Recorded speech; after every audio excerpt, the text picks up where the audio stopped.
How's it going, guys? Carson back here with another Harry Potter reaction. This time I'm getting ready to watch Harry Potter and the Half-Blood Prince for the very first time. So each movie has been ramping up the whole story of Voldemort versus, well, basically everybody up until this point. So I'm really hyped to see what kind of chaos Voldemort's going to put Harry and his friends through at this point, because I know it's got to be huge. So I guess the main question I would have going into this is, who is the Half-Blood Prince? Obviously, that's the name of the title, so it's got to be awfully important to the plot, I'm assuming. So my guess is most of the movie you're going to have Harry thinking he's the Half-Blood Prince.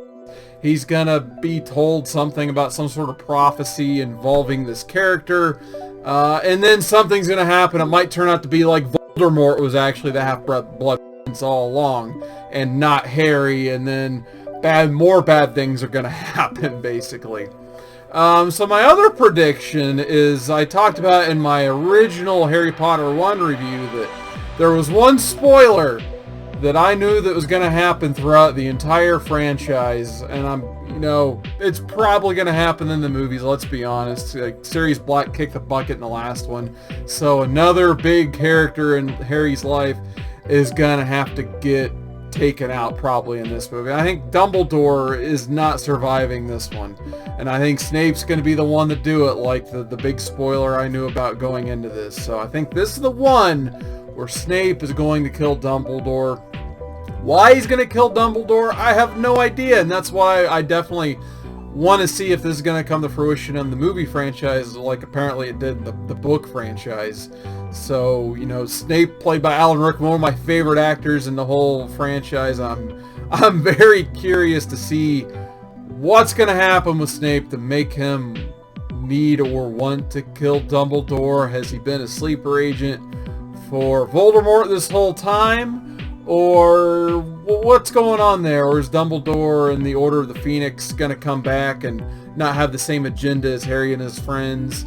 And yeah, speaking of the Order of the Phoenix, I hope we see more of those characters, because we got to see a good chunk of them at the end of the last one. Obviously, it was named Order of the Phoenix, so there were some new characters we never really got a chance to spend some time with. So I'm definitely interested those characters come back, and if hopefully they make it through this movie. I'm guessing the last two movies they're not going to fare too well, but I want to see if we get more of them at least in this one going into the final stretch here. So I'm going to go watch the movie. I'll be right back, and hopefully for you guys I'll be back in a couple seconds. So catch you after the movie. Alright, and I'm back. Just got done watching The Half-Blood Prince, and wow, this movie was dark, and not just figuratively but literally. Like, there were scenes that looked like they were just black and white. I'm not sure if that was intentional or the way my TV looked, but there were just like black and white style scenes. There were scenes that are almost completely in the dark, so you can tell thematically they're really making every part of the franchise darker, which is obviously intended. But overall, I really enjoyed this one as well, of course. The Half-Blood Prince turned out to be Snape, which I thought was really awesome. We got to finally see quite a bit of character from Snape in this one, which I really enjoyed seeing him go through this inner turmoil of whose side is he on. Like, you kind of don't really know until the end. You kind of still don't know, really. Like, did Snape... Well, obviously Snape killed Dumbledore. We all know that at this point now, so they did go along with what happened in the books, it sounds like. So, but back to my point, like, why did Snape do this? Like, I can't wait to dig into that more. Hopefully in the next one we get to figure all of that out, and why all of a sudden he has this relationship with Draco Malfoy, which I'm guessing it's kind of been there all along, that is really emphasized in this one. So I'm curious to see, how Draco's really gonna wrap into all this. Obviously he has the tattoo, so he's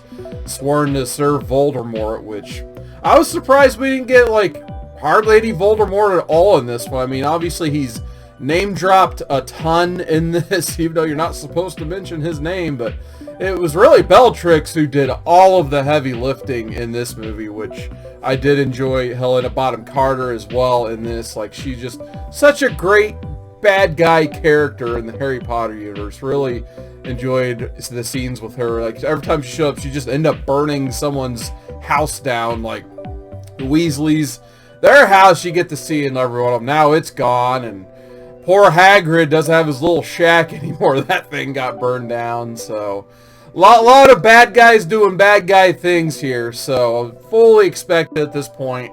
So I gotta say I was not at all disappointed in that. You also got to see a bunch of the teen angsty stuff, which actually I kind of enjoyed this time around. They did a pretty good job not going too overboard with it, but you still got to have that type of stuff, you know, as a part of the growing pains that Harry and his friends are going through. So I really enjoyed Harry and Ginny Weasley. They were a fun couple to kind of explore here, and everything that happened with Ron throughout the course of this movie.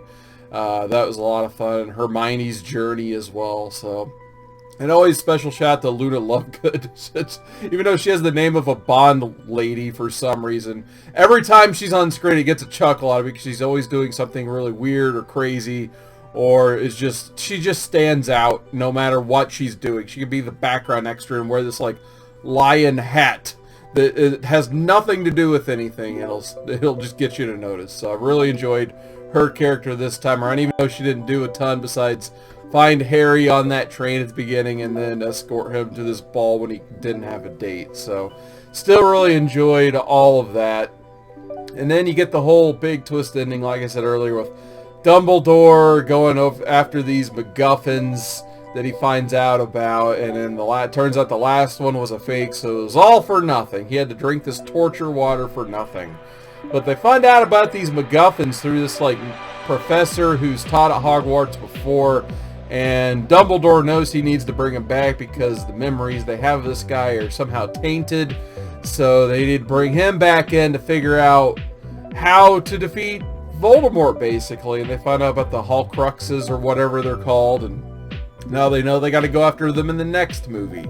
Even though that one professor was weird. I didn't have a least valuable player in this movie, but he came kind of close. He just had those like weird child diddler vibes that are just terrible. But well, we'll put that on the side. But I guess I gotta go into my score and my MVP for this one. So my MVP, I think I'm gonna have to give this one to Snape. I almost went Draco on this one because this is by far like his best representation of his character in all these movies. You finally got to see him just kind of come out as this dark and evil character who maybe doesn't want to be evil, but his family upbringing and legacy and prophecy suggest otherwise, and you can kind of see that he's bound to it even though he doesn't want to be. There's definitely an emotional part where he's in the bathroom and Harry hunts him down, where he doesn't want to go along with any of this, but then Harry comes in and that just always instantly upsets him. But Snape, I'm going to go and have to give it to him.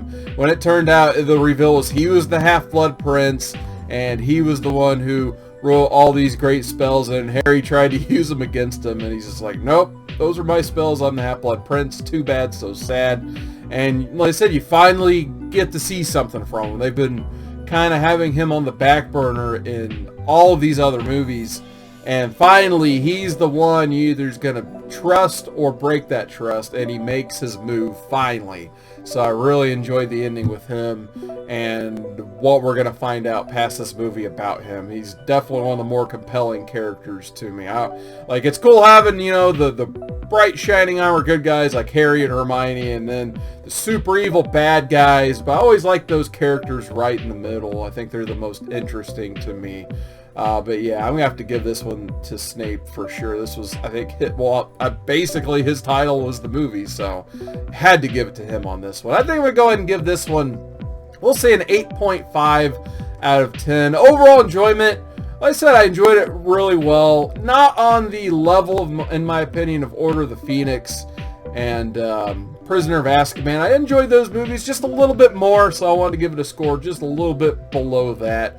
But like I said, this is probably the third best one, right behind those other two for me. So hopefully you guys enjoyed this review. Just don't forget to like, comment, subscribe, all that fun stuff. Definitely check out the playlist for the Harry Potter watch-alongs if you haven't had a chance to do so.